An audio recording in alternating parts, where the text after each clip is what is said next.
Welcome to an exciting new video entitled David K. Neely's Don't Choke on the Butterflies. Are you usually terrified when you have to communicate to a group of people? Did you know that according to the Book of Lists, the #1 fear in the world is speaking to a group? Dying is number 7 on that same list. In the current business environment, individuals need to be in charge of making themselves employable in the future, and communication is a vital skill. This video will help you deal with the butterflies in your stomach and make you a more effective presenter. The video features Dave Neely, a professional speaker and trainer who for over 10 years has helped people like you deal with their presentation fears. Whether you're a seasoned presenter or a terrified novice, Dave will help you to improve. So set some time aside and get ready for a great session. Here now is Dave Neely. Welcome to Don't Choke on the Butterflies, designed to help you improve the impact of your presentations and to be more comfortable. This process is guaranteed to help you if you follow each step. As I present my material, I will demonstrate several audiovisual aids. However, you should ultimately choose what will work for you. By now, you should have reviewed the process overview, completed the prerequisites, and be ready to proceed. So let's get going and help you to deal with the #1 fear in the world, speaking in front of a group. Follow closely in your workbook as you watch the video. First, let's look at some of the common reasons for failure. Our studies have shown these to be the top 10 reasons why presentations normally fail. And they are: not knowing the audience and their motivation, not communicating effectively with the audience, and by that I mean two-way communication, not reading the audience and their reaction to the things you're saying, poor preparation, usually lack of practice, inappropriate knowledge information level, either insufficient or over their heads, inability to relate the material to the audience, to their needs and their motivation and their knowledge level. Next, poor content and structure. Too much information or material for the time allotted, thus overwhelming the audience. Not grabbing the audience at the start of the presentation, and this is essential, not letting them know what's in it for me to listen to you. And lastly, poor or insufficient use of audiovisual aids. Can you think of others? Your ultimate success will require 3 things. You must have competence. You must have it and transfer and increase competence to your audience. You must have personal initiative, seeking opportunities to present and create a desire in your audience to take some action based on the things you said. And lastly, and most importantly, you must have a positive attitude. You must feel a passion around your subject, displaying that passion, and instill a positive feeling in your audience about the things you've said. As this suggests, these 3 elements must occur at 2 levels, both in you and in the audience. Now stop the video for a moment and complete the exercise in the workbook.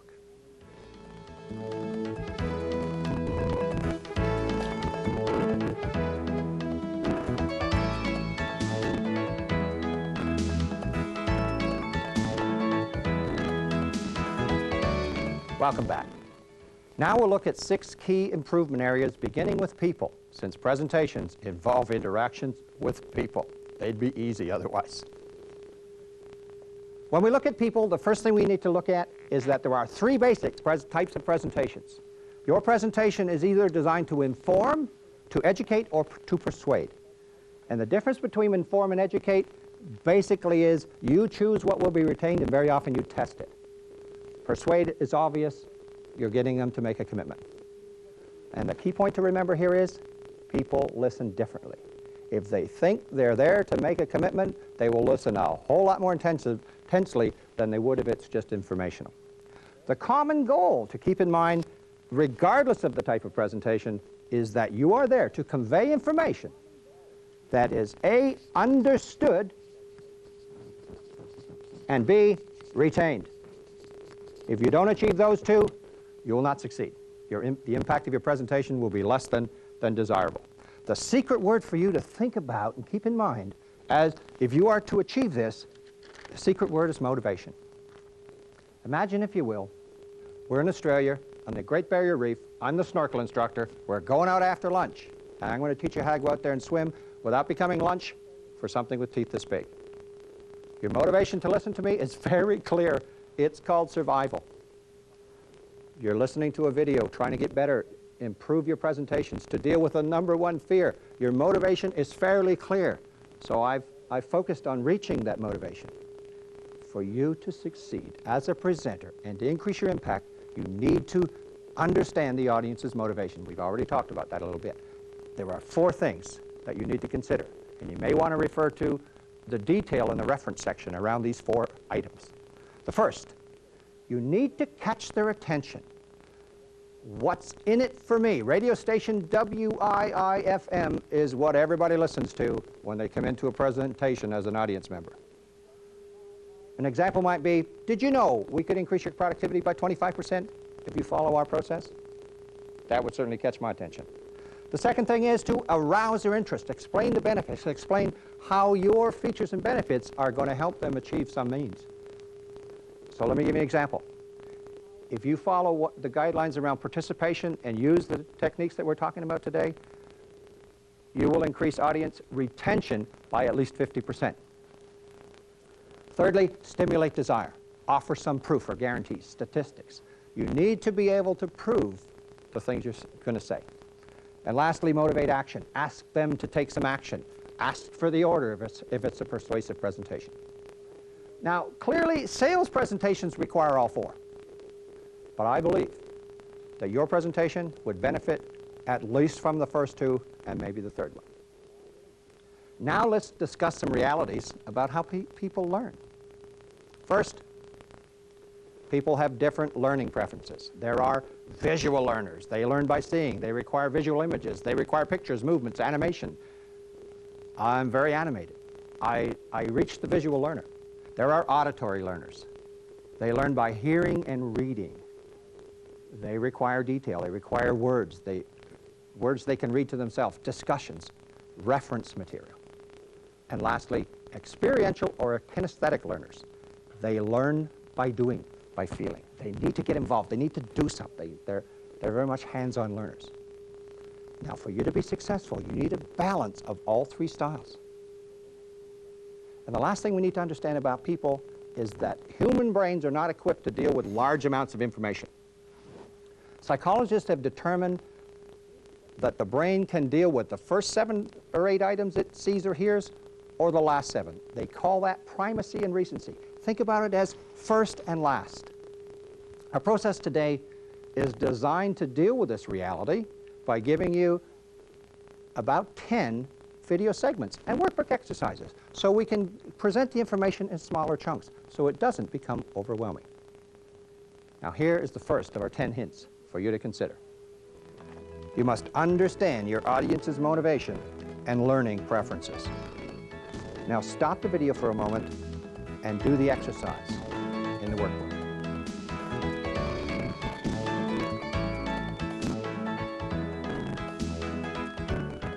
Now let's talk about communication. And our goal here is to be comfortable and as natural as if we were in a barbecue with our friends. Most of the elements of communication are easy for us at a barbecue. We just be ourselves. But somehow they become more vivid and important and mistreated when we get in front of a group. We'll deal in detail with a few which are often mistreated, and your workbook will discuss some of the others. And eventually they'll be addressed in the presenter's feedback form, which we'll talk about later and is in the rear of your workbook. Remember the goal, act natural. Don't try to be perfect. Just try to be the perfect you. Let's talk about some elements that are mistreated, shall we? The first thing that's very often mistreated are the words we use. We use natural language with our friends, and somehow we get in here and we start to use jargon and acronyms that nobody understands. Or we use fancy words that we looked up in the dictionary the night before just to impress people, but we don't communicate. And the other thing that happens is we use ums and ahs. We start to see ums and ahs and okays.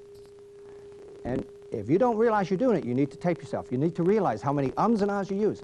And very often they're a sign of nervousness or lack of practice. We seem to think that we need something to fill all the space, when in fact all we need is a pause. What is wrong with silence? You don't talk all the time in your backyard, so we need to remember that we need to use natural words. The next thing we think about is our posture, and we look for pacifiers. Now, we don't have pacifiers. We're adults. We can't have pacifiers, so we lock onto podiums, and I've seen people actually lift the podium off the floor, or we lock onto flip charts because blood flows or something. Please remember this. Motion causes emotion. You can't be formal and you can't be too relaxed. You just need to be natural and move around naturally. Motion causes emotion. If you just stand there, the energy will drop. We know that, so let's remember that. The next thing that's important and often mistreated is eye contact. You get up here and you get frightened, so you lock onto something at the back of the room, and it's like there's a teleprompter. God, I'd love to have a teleprompter sometimes. Two things for you to remember. Eye contact's difficult, and there's a reason for that. I'm terrified. Do two things. Number one, I call it keeping the windshield clean. You pan the audience as if you were taking a video camera shot of the whole thing, and you do it slowly so you can watch the audience. Remember, we have to read the audience. Pan it slowly, and then if you see somebody you need to interact with, stop there. And the other thing is, if you have to look at somebody and you aren't comfortable, look at the bridge of the nose. They can't tell the difference. Eye contact's important. You need to do it to communicate, and you know that. The next thing that's very often mistreated is your voice. I promise you this, if you think your voice is weak, I know very clearly if one of your children was running across in traffic, you would find the voice you needed to get their attention. You need to practice, you need to tape record your voice, and what I like to suggest you do is put a tape recorder in the largest room in your house and run through a practice and watch for three things. Vary the inflection of your voice. That's changing the pitch, high and low, to make it interesting. Change the volume. You need to soften it. And you need, for emphasis, to increase it. And try to reach the person in the farthest corner of the room. And the last thing you need to vary is the cadence. Change the rhythm. All these three things make it interesting, or your friends wouldn't come to your barbecue. Humor is the next thing that's important. Now, I'll agree and admit that not every presentation needs humor, but if you can put humor in, and natural humor, there are two benefits. The first benefit is it will relax you. And it'll relax your audience, by the way, but I want to relax me. I'm a favorite person up there. I'm the one that's terrified. And the other thing is it builds rapport with your audience. Two reasons to have humor. Early and often, if the topic allows, of course. Now, choosing the humor is the danger. And here's the caution, if it could backfire, it will. If there's any doubt that it would, in your mind, don't use it. Here's an example of humor if we could just look at this cartoon. I use this cartoon for the construction industry. Relevant humor. Helped relax me. Put it up early. So these 5 things are often mistreated and much more, and the reason they're mistreated is because of this word, fear. Fear causes adrenaline. Adrenaline goes crazy, goes in our hands, goes in our eyes, goes in our tongues. You need to welcome the fear. You need to engage the audience with your nervous energy at the start of your presentation. The trick will be, as Dr. Rod Gilbert once said, get the butterflies to fly information. Communication's important. You need to be natural. Our next hint for you to consider, communicate as if it were a backyard barbecue with your friends. Now stop the video and complete the exercise on communication in your workbook.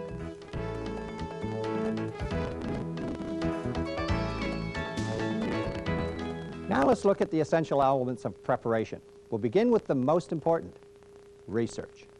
Since knowing and reaching your audience is so critical, we need to spend much of our energy there. Let's talk about the audience. And the first question we ask, why do we need to know the audience? Remember this, 50% of the reasons for failure are directly related to the audience. You need to understand the audience. So some of the things that you need to know about the audience, I'd suggest, the first one, what is their knowledge level? Which will enable you to aim the information at the appropriate level. And if there's somebody who knows as much or more about your topic in the audience, hey, you found a resource. Use them to validate the information, use them to build on your understanding. The audience will be impressed. You need to understand their needs and motivation. We've already talked about that. Why should they be there? We need to make sure we can grab them right at the start and understand their needs. And they understand their needs. We may need to know the culture. Will humor be relevant? Will it be accepted? How formal, how informal do I need to be?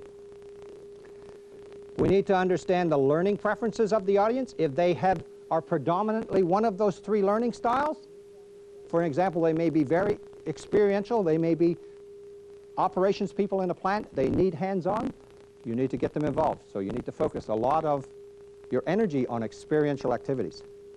And lastly, issues. What are the key issues that that audience is concerned about? Because if you aren't focused on them, their minds will be focused on those issues whether you like it or not. Here's the last point. You can never know too much about your audience. Stop now for a moment and complete the exercise in your workbook which deals with researching your audience. And I'll see you in a moment.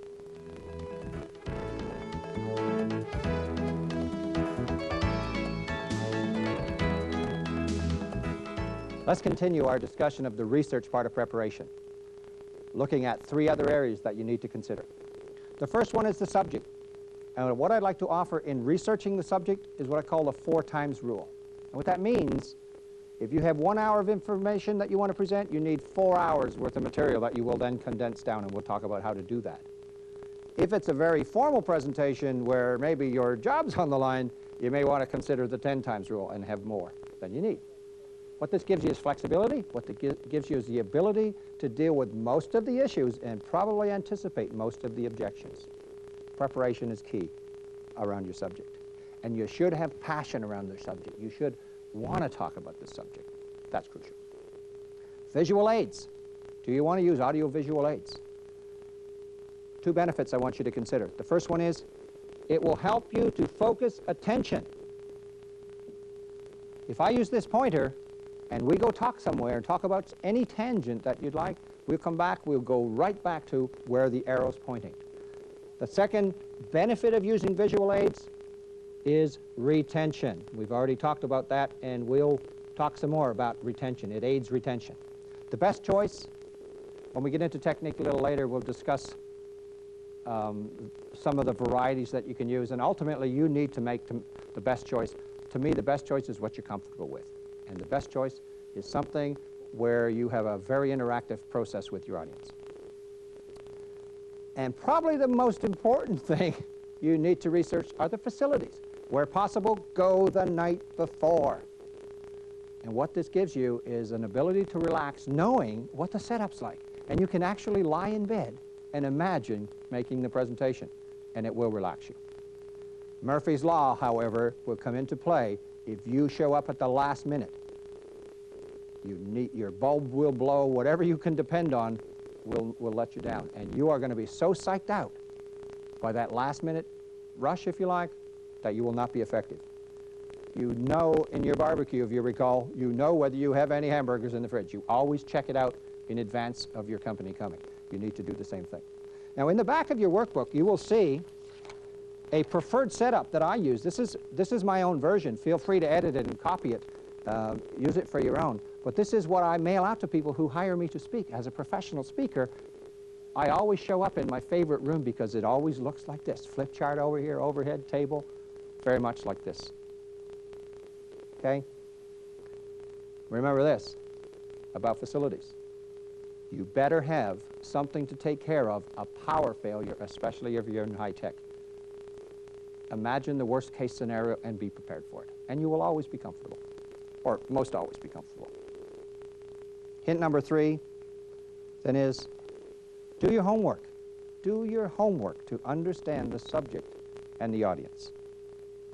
Stop for a moment now to complete the next exercise in your workbook.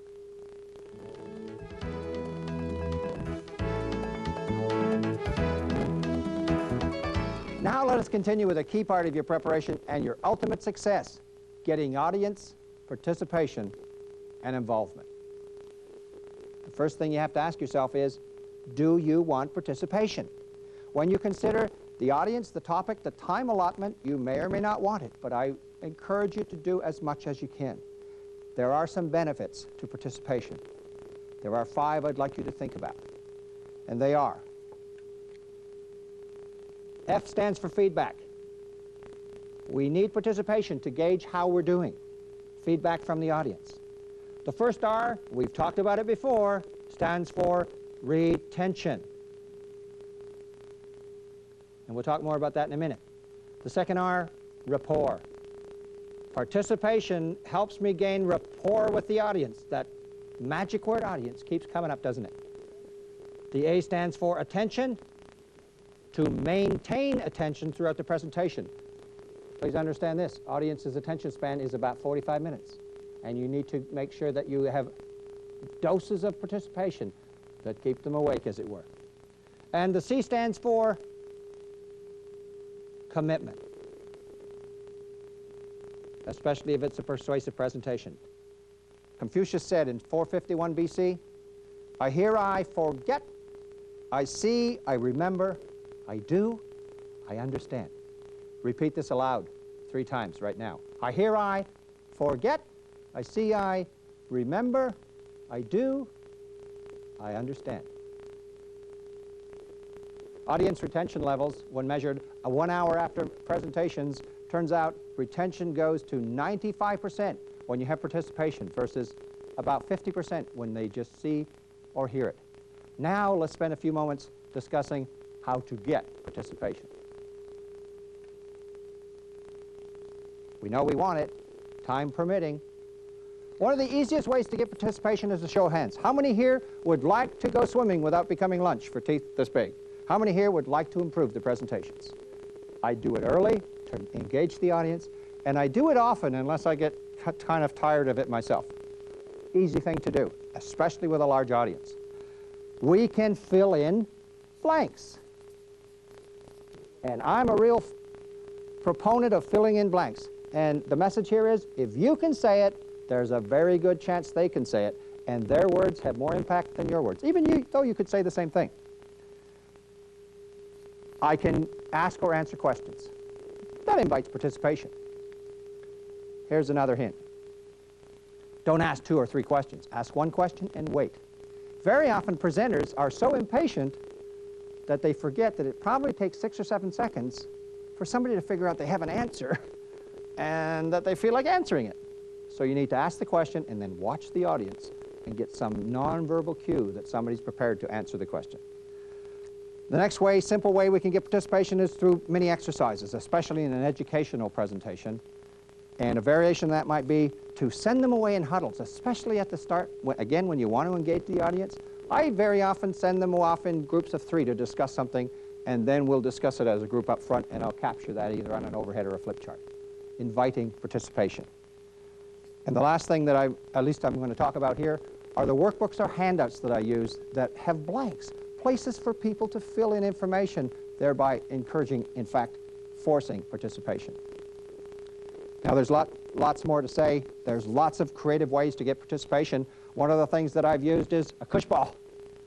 And I throw it at somebody who adds positive energy to the exercise or to the discussion. And I invite them to throw it to somebody, toss it gently. And it brings the audience alive. It costs about $6. Now, there are some cautions about participation. Number 1, you may run out of time. You need to find a way to balance participation and time. Yes, you want it, but you need to make sure you finish on time. Time control we'll talk about later. And equally as important, you may alienate somebody in the audience who doesn't get involved as much as the other members. So you need to find a way to balance participation. It's great to have it, but remember, you're trying to reach your audience. Hint number 4 then is to get participation whenever possible and practical to do so. Get your audience involved. Stop the video now and complete the 2 questions in the workbook which deal with audience participation.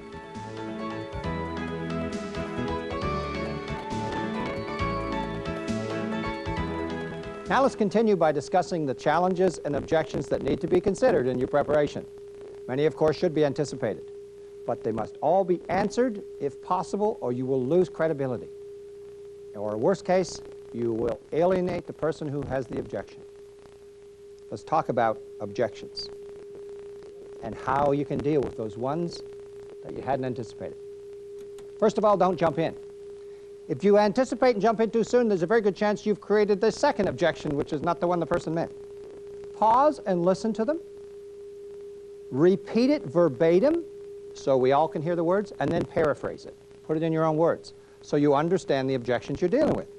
Try to minimize it. Try to put it in perspective. Acknowledge the benefits of where you are and acknowledge the downside. Try to outweigh it if you can. Put it in perspective. Invariably, the audience will help you, so go to the audience. See if they agree with the objection. What do you think, audience?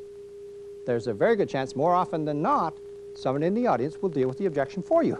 Thank heavens. But at least we'll find out if this is just a small percentage of the audience or whether the whole audience agrees. And if they agree, then you need to think about that as a new agenda item and try to figure out what you're going to do about that. So how do we do it? We need to find a way to take it offline. Take it offline several ways. Number one, admit that you're going to get to it later. Touch on it briefly and say, you know what, we'll get to that in a few minutes. Please remind me.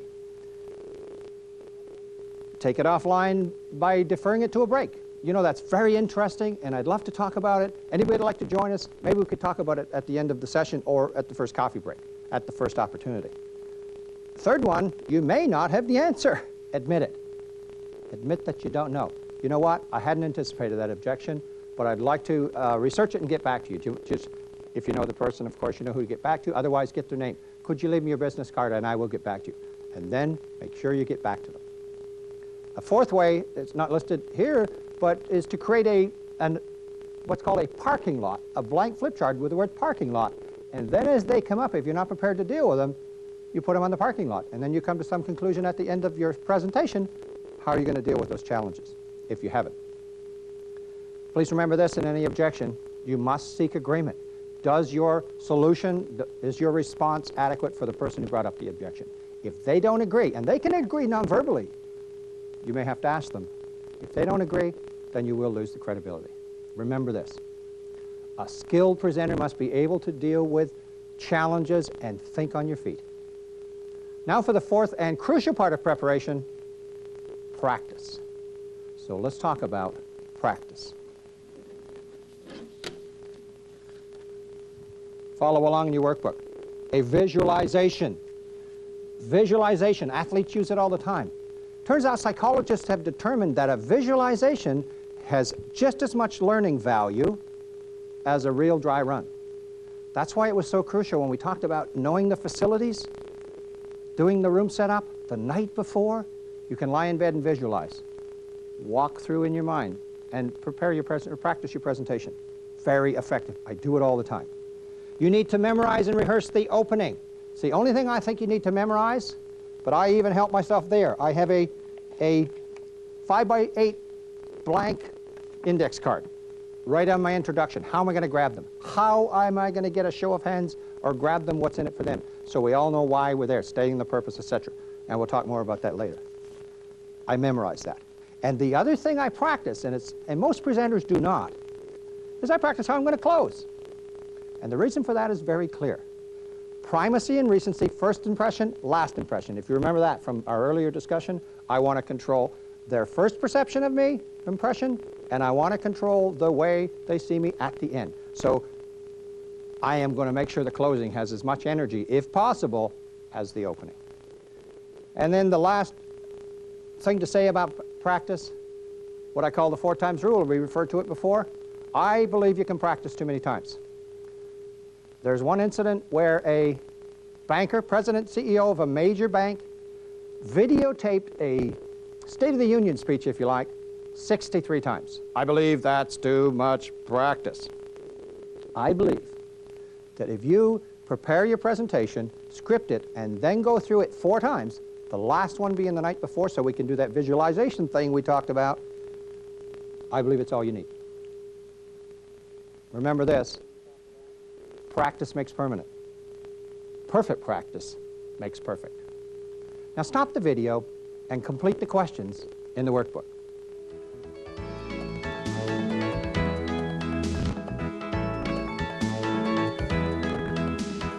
Let's start our discussion of planning by looking at the opening of your presentation.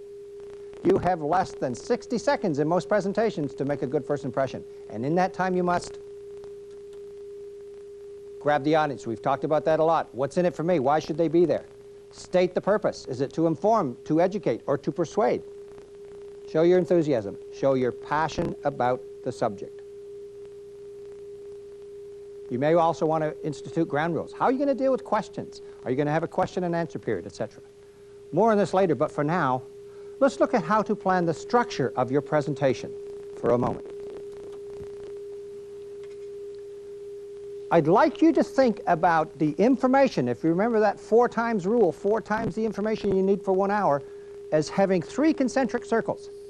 The first circle are the things you must discuss. The second circle are the things you ought to discuss. And the last circle are the things that it would be nice to discuss. You need to understand the difference, and you need to understand that if you run out of time, you have to revert to the must-say version. So you need to find a way to plan that. So let's just talk about an easy way to plan your information. Let's assume that you have your 4 hours of information, and you start to chart it. And there's the must chart. Well, you must introduce yourself, and you must grab them in any way. Let them know why they're there. If you're trying to sell something or explain something, you must give out some information in order to reach your final goal, which is to do an exercise or get a commitment, and you must close. You must close within the time allowed. Now, ideally, you must have participation in there, but sometimes lots of participation is one of those things that's an ought. You ought to have it, but it isn't as crucial. Don't worry about it, it doesn't fit. And a question and answer period. You ought to have. Not necessarily, depends again on the topic, jokes, humor. Very often are things that would be nice to have. Time permitting, it would be nice to have a great time. You have to know the must-say version. Later we will suggest that it should be timed and that all visual aids should be focused on the things you must say. Your structure is critical. Let's go a little farther to deepen your understanding. Say these aloud with me or to yourself. The 3 tells. Tell them what you tell them, then tell them, then tell them what you told them. Tell them what you tell them, tell them what you told them. Hint number 5, and it's crucial. Use the 3 tells. For a visual analogy, I find it useful to think about my presentation being like a hamburger. As in a hamburger, everything has an order and a reason for being there. The buns are the first and third tells. And the second tell is the meat of the presentation, the goal, and the condiments, the things I have to do to achieve my goal and to suit the individual tastes of the audience. To succeed, you need to keep that in mind. It is the audience's hamburger, and you must tailor it to their needs and tastes. What is it they need to hear and see for you to achieve your goal? There is more to say here when we discuss time control later in the video. For now, let us look a little more at the logical structure of your presentation. The structure, again, has 3 parts. The purpose and opening is the first tell. You need to grab them, state your purpose, and show an agenda. We've already discussed this a little bit. The agenda is the first 2 or 3 things we're going to talk about. What are the steps that we're going to take? Then we talk about the body, the second tell, logical steps to achieve our goal, depending on what it is our purpose is. And I've put in here question and answer. I need you to think about not ending a presentation saying, thanks very much, are there any questions? Because you then can't predict how you're going to end your presentation and that last impression that we need. So I want you to build in question and answer. For example, time permitting, we'll field a few questions, and then I'll close. And you just verbalize that. States the ground rules, how we're going to deal with it. And then you can control it, just in case there's a question you can't answer. And the summary and close, which is a third tell, you simply use the same agenda, second copy, and very often I put it up on a flip chart and I refer back to it. So it's visible as a focus piece, if you like, if the group is small. I want to point the way ahead, and I want to thank the audience for their time, and wait for the standing ovation that invariably will come. Now let's just bring this all together on this overhead for a moment if we could. If we look at the purpose and the body and the close, I want you to recall primacy and recency, first and last, and know that what we have to do is tell them at the start what we're going to do for them, why they're there. Show them in the middle how we're going to do that, how we're going to help their needs. And lastly, remind them what's in it for them. Reinforcing 3 times. Guarantee you they'll hear it once. They'll know why they were there, and they'll feel like they've got something out of the presentation. If you recall, catch the attention, arouse the interest, stimulate the desire, and motivate them to act. If you do this, you will be more successful. I'd now like to demonstrate the use of an LCD panel, liquid crystal display, and a high-intensity projector which it requires. This LCD is connected to my computer, and I'm using Screen Show software program and a mouse. Now for a little more on the purpose of your presentation. You must complete this statement. The reason I am making this presentation is... Now, my involvement in the Canadian Network Learning Forum, founded by Richard Jones, helped me to understand the following 3 elements of the purpose statement.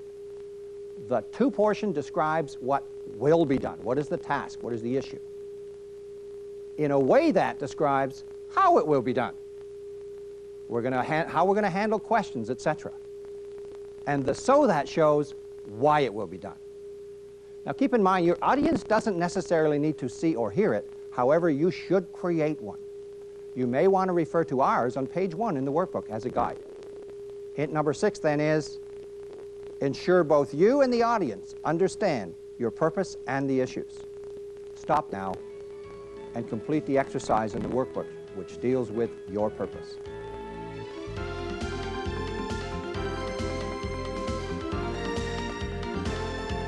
Now for the final issue in planning, the control of time.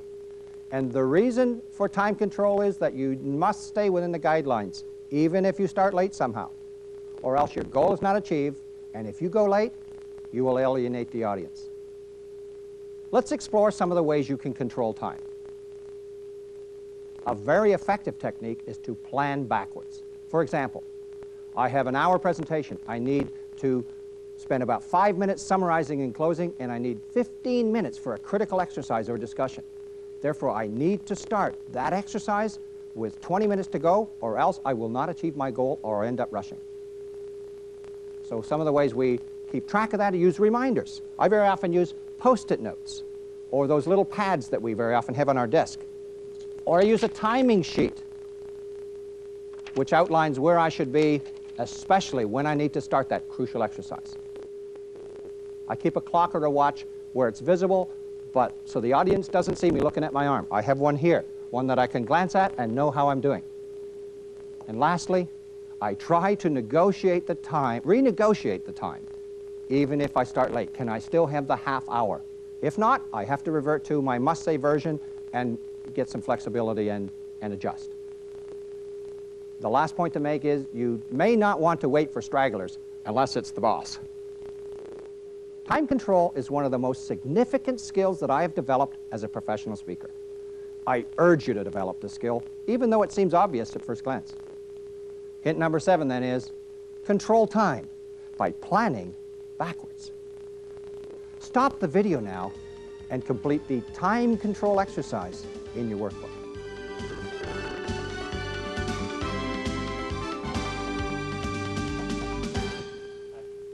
Now follow along in the workbook as I walk through as many of the techniques that I've demonstrated today as time will allow.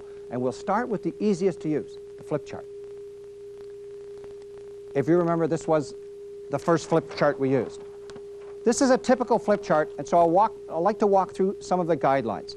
First of all, I only want to have about 5 key points or phrases, and they're the things that I must say. I want to keep it as simple as I can. KISS, keep it simple and sincere.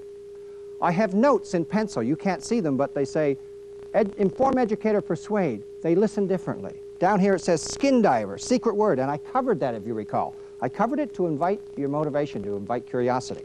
What is the secret word? Keeps you involved. All of my notes are down there, and then my stage directions are at the bottom. I can go even farther. I could do shapes in advance by pencil mark, by pencil drawings.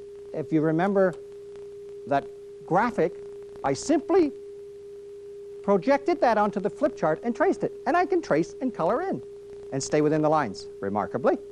So that's very effective and has an enormous visual impact when somebody walks in and sees the introductory flip chart with something professional on it. Color is important. For me, I have a color preference that says black with red highlights on white. I believe that's very easy to see from the back of the room, and it needs to be large as possible. Now, sometimes you have to break that rule when you need a lot of information, but I need to be able to see it from a few feet away. I would add blue once in a while for effect, but I don't get it too colorful because I believe it gets in the way.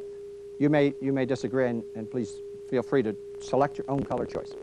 Sequence is one of the things that's hard to control with flip charts. So if you can see this, I use 4 flip charts today, and I have 4 pieces of masking tape with the numbers, 1, 2, 3, 4 on them, and that allows me to flip back and forth and find them. If they're over here, I can find 2 and bring it back.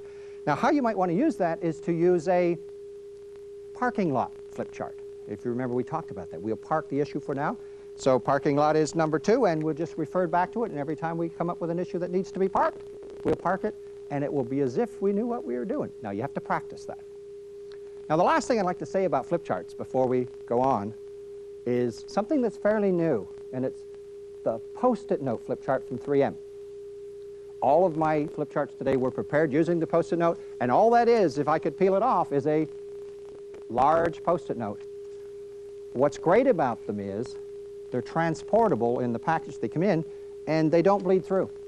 So you could actually write on somebody's wall, and therefore you don't need a flip chart. Now, there's more to look at in flip charts in the reference section, the techniques area of the reference section, and I encourage you to look through that. Now, for a moment, let's spend some time on overheads. To me, the next easiest thing to use. As we discuss overheads, there's much more to consider in the reference section. Please refer to it, but let's look at some key points for you to consider. The first one is we need to, as in flip charts, keep it simple, 5 points per page, large and legible, focused on the things you must say. I'm a fan of using mounts or borders, and let's just look at a typical mount if we could. You tape the overhead on the back, and on the front are your notes.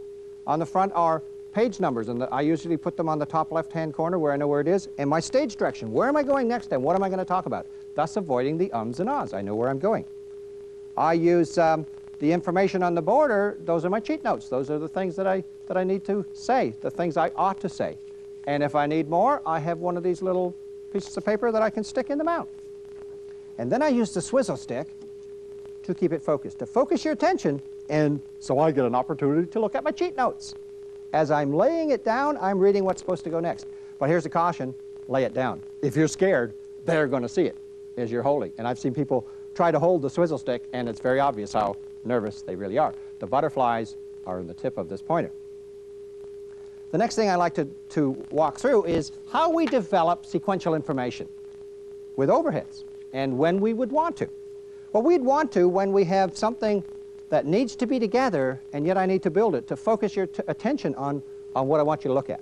So if this was the graph, I would want to build it one step at a time. Customer A, followed by customer B, followed by customer C. And you see how I can control where your mind is as I go through that? Thus keeping your motivation. And curiosity, by the way. Now, there's one more point to be made if you're going to do a graph. Make sure that you have an upward graph. Psychologically, that's a positive. If you had costs going down, it would be probably more effective to say cost savings going up. Psychologically, that's better. Now, something that's very often mistreated by presenters is how they reveal information, and they simply cover it up and then slide the thing down. And that offends people. There's a feeling that that's unprofessional. However, you want to control where they are. Well, my swizzle stick will control, and I can keep you focused with my swizzle stick. But if you choose to reveal information, show them what's there first.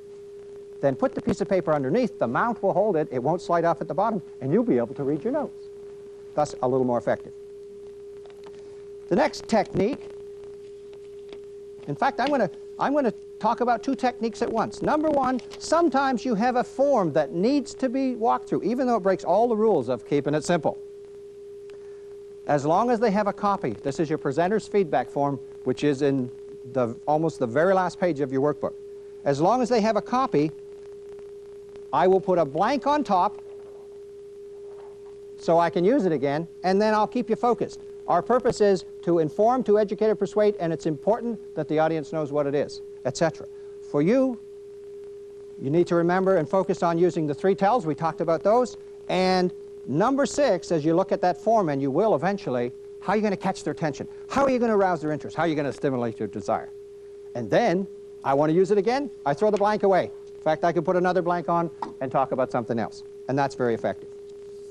Now, there's much more to say. Refer to the reference section.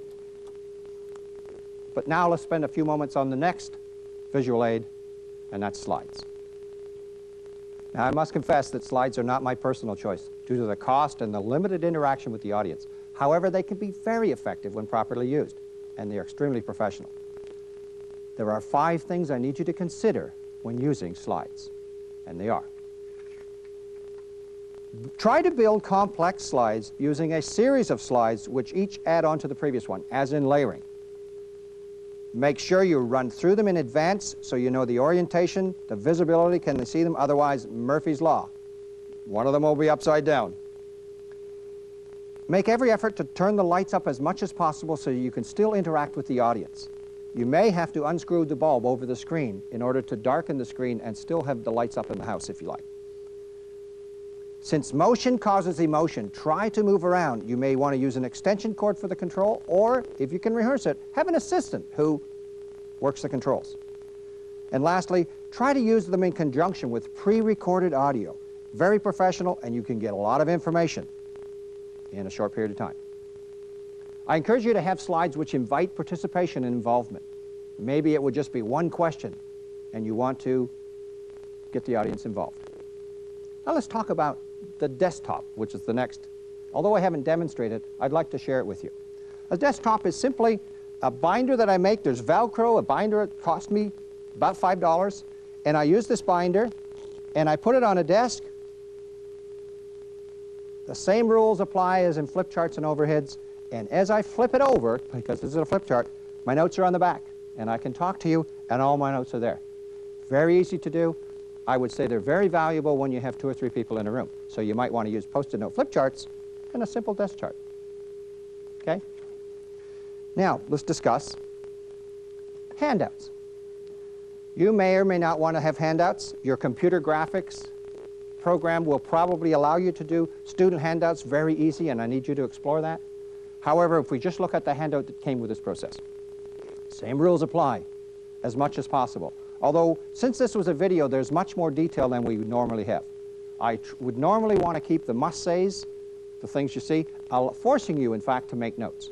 If there's detailed reference material, I would put it at the back, much like we did here. The pages need to be numbered so you can flip through it easy and go back and forth. And this is critical. If you find a spelling error and you have time to correct it, you must correct it. It is inexcusable for you to have something that you've seen. Now, if it shows up, admit the error, move on, say, I'll tell you what, I'll correct it, and I'll give you a corrected handout if you give me your name. Now, as far as handouts are concerned, there are pros and cons, whether to distribute them before or after. I just ask you to avoid distribute them during. It's very clumsy, and in fact, you lose some time. My ideal is to send it out in advance so you can take some notes. Now, if you recall, we used the computer LCD. We're not using it now. Same rules apply.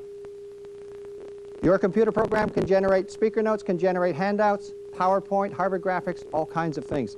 I want you to remember this. Try to still get interaction with your audience. Try to have a question that they can answer and can just be a catalyst for a discussion. And try to avoid Murphy's Law. Have a what-if scenario. What if the power goes? In fact, I see one group during a videotaping session, I told them I was going to turn the power off and they better be prepared. So what they did is they said, they were talking about the internet, and they said they turned it off themselves, and they said, you know what, without the proper solution, you might as well not have the technology, and they used it as a powerful message. Refer to your reference section in the workbook for more detail in all the visual aids that we talked about. For now, let's look at our last 3 hints. Hint number 8, hide your notes using overhead mounts, light pencil marks on flip charts, or speaker notes, which are computer generated. Hint number 9, keep it simple. 5 key points in each page, based on the things you must say. And lastly, build complex information in a sequence using layering or slide series.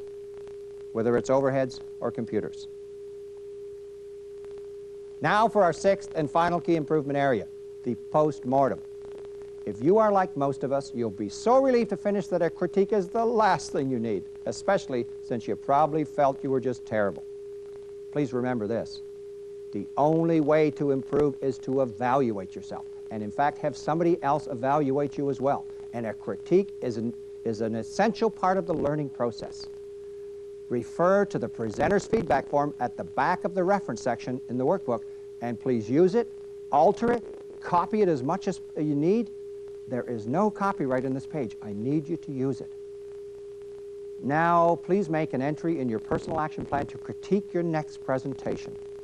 It's the mark of a professional presenter.